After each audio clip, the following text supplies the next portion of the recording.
ওম নমো সিদ্ধিদাতা গণেশায় নমঃ। আমি দেবী প্রজ্ঞা। আজকে আমি কিছু বাস্তব কথা আলোচনা করব।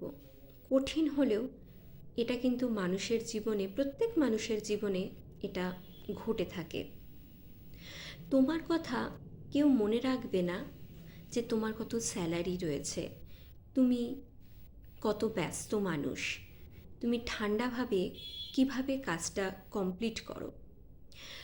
তোমাকে মনে রাখবে অন্যরা যে তাকে কিভাবে কতক্ষণ তুমি সময় দিলে, তাদেরকে কি তুমি ঠিকভাবে দেখলে, তাদের সঙ্গে কি কিভাবে তুমি কথা বলছো, সেই কথাটা কেমনভাবে তাদের লাগলো, সেইটাই তারা বিচার করবে।